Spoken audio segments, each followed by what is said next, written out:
Mic पर advocate S Qadri साहब।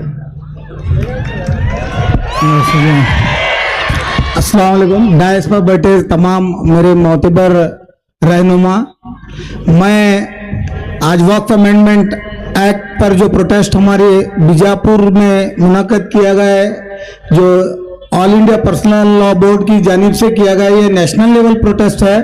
और इस प्रोटेस्ट को सारे देश के मुसलमान बड़ी संजीदगी से हमें प्रोटेस्ट करना है, क्योंकि ये सिर्फ वक्फ अमेंडमेंट एक्ट का प्रोटेस्ट नहीं है, ये हमारे वजूद, हमारे एग्जिस्टेंस का प्रोटेस्ट है। इस देश में अगर हमारा एग्जिस्टेंस अगर कंटिन्यू होना है तो ये काले कानून को यहाँ से रद्द करना है। इस वास्ते already supreme court of India में 70 से जायद पिटिशंस फाइल हुए हैं। उसमें all India Muslim personal law board भी एक पिटिशनर है, जहां पर सुप्रीम कोर्ट के चीफ जस्टिस और उनके कोऑर्डिनेट बेंच वाले first of all central government को, यूनियन गवर्नमेंट को एक सख्त ताकीद, एक सख्त क्वेश्चन पर उनको खड़ा कर दिए है कि वक्फ बाय यूजर आप किस तरह ये तरमीमी बिल में लाए हैं। एक क्वेश्चन वो है।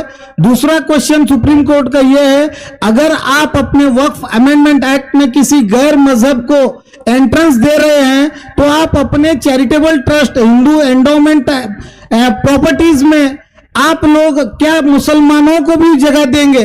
That only the question raised by the supreme court, which is very important question to the union government that they are made a bias law. So all India personal law board का जो एहतजाज है, जो protest है, इस protest में मैं सारे देश के मुसलमानों से यही रिक्वेस्ट करता हूं, जिस तरह फार्मर्स के लॉ को देश के संविधान में देश की संसद में बना हुआ कानून को यही यूनियन गवर्नमेंट, यही बीजेपी लेड गवर्नमेंट वापस ले सकती है, तो वक्फ अमेंडमेंट एक्ट को क्यों न लेने के वास्ते इनको ऐतराज है। और इंशाल्लाह 5 तारीख को सुप्रीम कोर्ट में हमारे हक में फैसला होगा, क्योंकि संविधान चलता है, देश चलता है संविधान के ऊपर, संसद के ऊपर नहीं।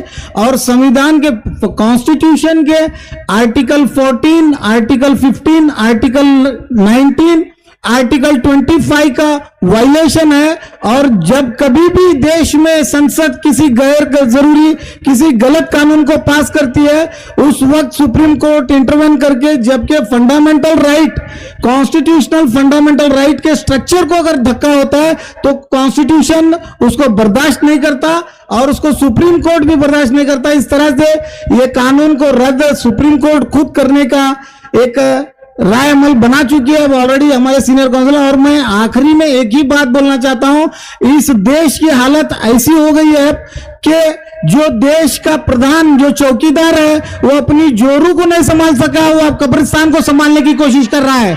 इस वास्ते मैं इस मंच से कहना चाहता हूं, ये देश का कानून संविधान पर चलता है, किसी के मेजॉरिटी या किसी भारतीय जनता पार्टी के दलालों से नहीं चलता। अस्सलाम वालेकुम। जुड़े रहिएगा आपके अपने चैनल बीजापुर समय के साथ।